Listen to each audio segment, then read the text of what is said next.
Yang sampai dengan saat ini kita masih konsisten melaksanakan ajaran syariat beliau. Selanjutnya terima kasih dan kata-kata penghormatan kepada kita semua yang tidak mungkin saya sebut nama satu persatu.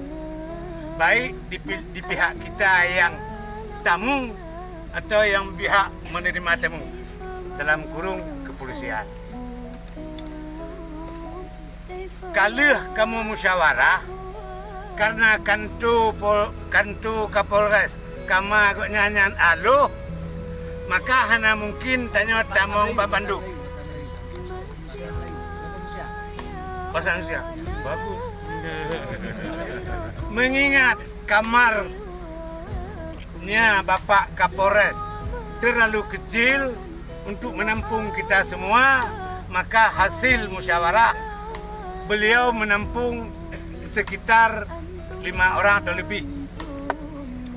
Untuk itu pihak yang masuk memohon kepada yang tersisa tinggal di sini supaya bersabar dan berdoa semoga hasil negosiasi kita selesai.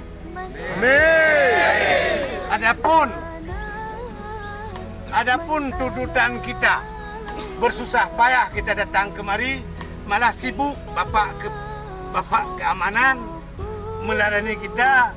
Tuntutan kita cuma satu, yaitu kita menolak ajaran MPTT di Abdia. Sekali lagi kita minta supaya ajaran MPTT tidak lagi bergerak di Aceh Barat Daya.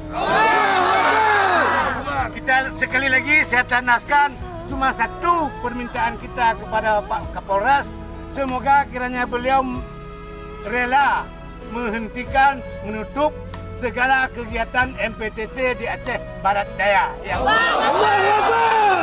Sebelumnya kepada Bapak Kapolres kita ucapkan terima kasih. Demikian Bapak-bapak, untuk mulai sekarang MPTT tidak ada lagi di Abdia.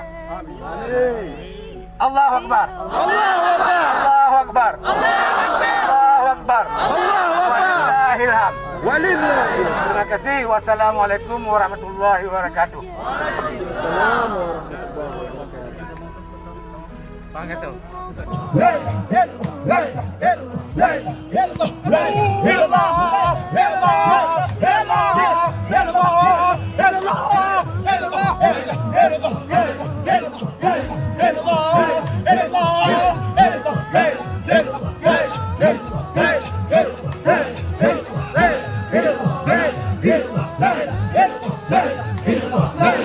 Hey!